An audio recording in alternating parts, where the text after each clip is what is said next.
should brace out the whole 4-page. I didn't even have to Get it ready. I know, mine's typed. Of course it is. Did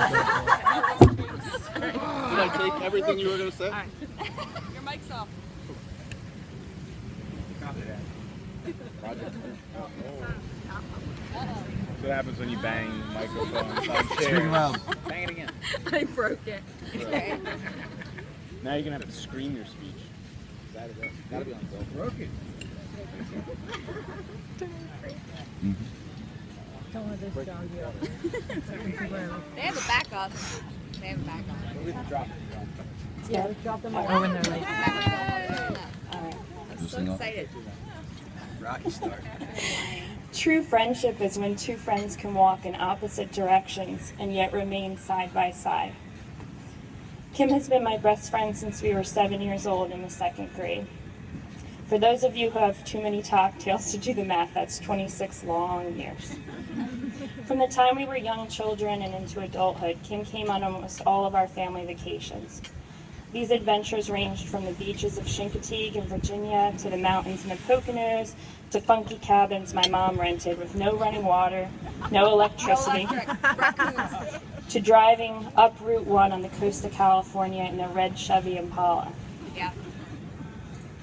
Kim and I knew each other's grandparents really well. And in elementary school, she helped Sarah and I trash pick in my grandparents' neighborhood and build a clubhouse in my grandfather's garage attic in North Jersey.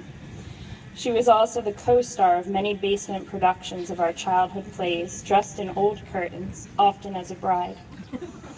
We spent a lot of time in Reed's Beach with Kim's grandparents and her sisters and her cousin Jessica, rocking 1990s high ponytails, flipping our heads upside down, get them real high, and New Kids on the Block t-shirts and baggy skater jeans. I spent a lot of time with the Binders too. Kim's mom had the first bag cell phone I had ever seen in her Monte Carlo, and an impeccable pink wall-to-wall carpet that she shampooed multiple times a week. We used to come in late at night through the garage, punch in the code, our hearts pounding as we crept up the 2 flights of stairs, hoping we didn't wake up Kathleen. Then we would wait patiently for the Binder girls' one landline that was trapped behind Kathy's illuminated bedroom door, so we could call Joanne or Jen. I still remember the phone number. Me too. 996-1121. 997. 996. Or whatever guy we were each going out with at the time. From time to time, Kim would even be bold enough to mess around with Kathy, grab the phone, and we would all suffer the consequences. As teenagers, we did many things, most of which will remain unmentioned and forever secrets between friends. But I will touch on 2 near-death experiences that immediately came to mind when I started writing this speech. 1. During a blizzard in 1996, we snuck out of my mom's house in Chalfont and set off on foot to walk to my boyfriend's house in New Britain.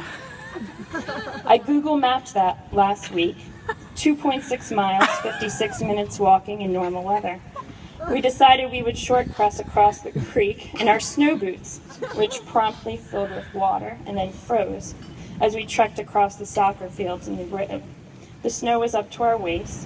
We were both crying, thought for sure we would die. So true. This was a time before cell phones. Our choices were to either carry on or get frostbite and hypothermia. But we're here tonight, so you know what happened. 2, fast forward to 1997, we were driving to CB West in my Dodge Aries, which had no heat and no radio. I rear-ended a guy outside Doylestown Hospital. Since opposites attract, Kim was not wearing her seatbelt, and I was, and her head hit the windshield, and the windshield splintered. The guy took one look at her bloody face and drove off. We were then separated by the school nurse because our moms needed to be called, and they thought for sure Kathleen would sue me. Speaking of old cars, you know, those of you who have known Kim for a long time remember her first car, the orange Beetle. Oh yeah. Jen and Joanne are also Kim's best friends and have known her since elementary school. And they could also stand here and tell you endless memories. And I credit all 3 of them for many of the fun times I had in junior high and high school. Back to being opposites. Our friendship has survived me moving away to multiple states throughout the years, and we still talked at least every couple days. I am Kim's type A responsible friend, the one who keeps the calendar, the list, the agenda, and reminds everyone of the rules, and is assessing the danger probability even during keg parties. I am the one who has harassed her with countless emails and hundreds of text messages about Mexico, and have fed off of every logistical moment of wedding planning, whereas sometimes it makes her totally crazy. I know.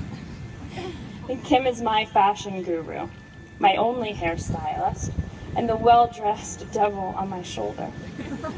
My barometer for knowing when the lawyer in me has become too frumpy or too conservative. And as she would say, Rach, you're not 50 years old yet. Now to Kim and Adam. I'll start by noting that they look like Ken and Barbie. It doesn't get much better than that, and all of the LA Fitness check-ins have paid off, as the rest of us suffered and scrolled. We watched Kim fall completely head over heels in love with Adam. They are a perfect match. To top it off, Adam has a wonderful family, is a good cook, and a perfectionist landscaper.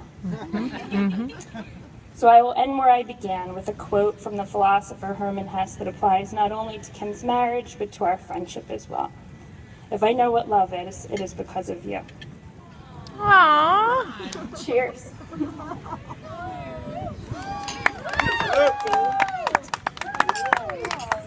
Oh man, Rachel, you go. Nobody can even take their drink yet. Great job, Susan. Give me another hug. Who's crying over there? I need that book.